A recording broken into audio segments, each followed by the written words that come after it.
যায় দিন ভালো আসে দিন খারাপ এই কথাটা কিন্তু মুরব্বীরা বলে গিয়েছে, আর এখন সেটা আমরা হাড়ে হাড়ে টের পাচ্ছি। হ্যালো এভরিওয়ান, আসসালামু আলাইকুম। সবাই কেমন আছেন? আলহামদুলিল্লাহ, আল্লাহর রহমতে আমি ভালো আছি। আবারও চলে আসলাম আরেকটা নিউ ব্লগ ভিডিওতে। যাই হোক, আজকের ভিডিওটা শুরু করব সকাল থেকে। বাচ্চাদের নাস্তাগুলো তৈরি করার জন্য চলে গেলাম রান্নাঘরে। আজকে দুধ চা দিয়ে বাচ্চারা রুটি খাবে। আজকে কোনো ডিম এবং কি ভাজি কিছুই থাকবে না, যেহেতু মাসের শেষের দিকে আমাদের কিন্তু একটু মধ্যবিত্ততে টানাটানি হয়ে যায়, তো এই দুইটা দিয়েই নাস্তা হবে আজকে আমার মেয়েদের।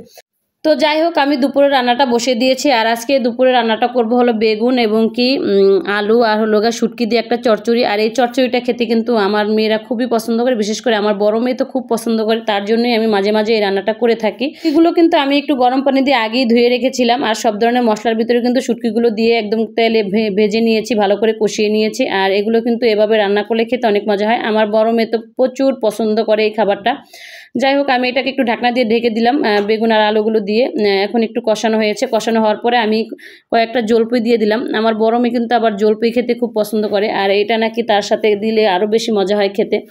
আর সেই জন্য আমি 4টা জলপাই দিয়ে দিলাম বেগুনের ভিতরে। বেগুন আলু চচ্চড়িটা কিন্তু হয়ে গিয়েছে, মাশাআল্লাহ দেখতে অনেক সুন্দর হয়েছে, কালারটাও অনেক সুন্দর আসছে। আর এটা এখন নামিয়ে রেখে দিব, নামিয়ে রেখে দিয়ে আরেকটা কড়াই বসিয়ে দিব। কড়াইতে এখন তেল দিয়ে একে একে মাছগুলো দিয়ে, এগুলো হলো শিং মাছ। আর শিং মাছটা কিন্তু চাষের হয় বেশি, আমরা কিন্তু ঢাকা শহরে চাষের মাছটাই খাওয়া পড়ে। তো এটা একটু ভালো করে ভেজে রান্না করলে কিন্তু খেতে মজা হয়। মাছটা এপিট ওপিট করে ভালো করে ভাজা শেষ। এখন দিয়ে দিলাম আরেকটা কড়াই, দিয়ে ভালো করে পেঁয়াজগুলো দিয়ে দিলাম। পেঁয়াজগুলো দিয়ে ভালো করে একটু ভাজাভাজি করে নেব, যেহেতু একটু মাছটা ভুনা করবো এই জন্য পেঁয়াজের পরিমাণটা একটু বেশি দিয়েছি। এই বর্তমানে যে পেঁয়াজের দাম এবং কি সব জিনিসের যে পরিমাণের দাম, এর মধ্যে কিন্তু পেঁয়াজটা আমরা খুবই হিসাব করে খাচ্ছি এই মুহূর্তে। আর বিশেষ করে সবজির তো বলাই নাই, যে সবজির ধারে যাওয়াই যায় না যে পরিমাণ দাম সবজির।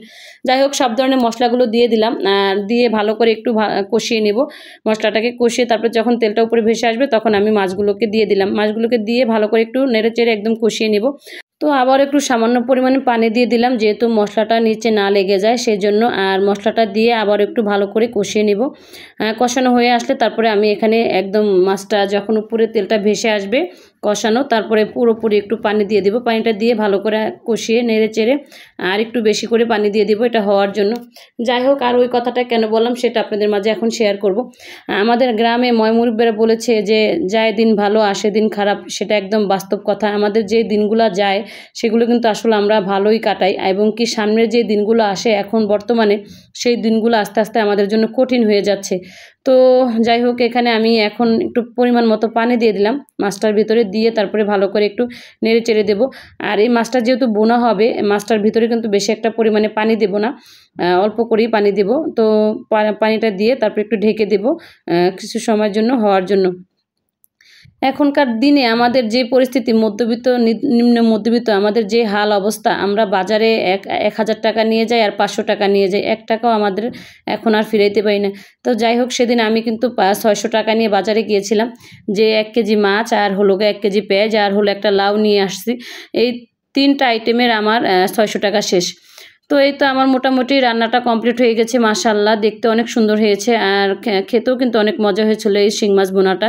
তো কোন কোন আপুরা আর ভাইয়ারা আছেন এভাবে করে মাছটা ভুনা করে খেতে পছন্দ করেন? মাশাআল্লাহ, আমরা তো অনেক পছন্দ করি। যাই হোক, মাছের কালারটাও কিন্তু অনেক সুন্দর আসছে।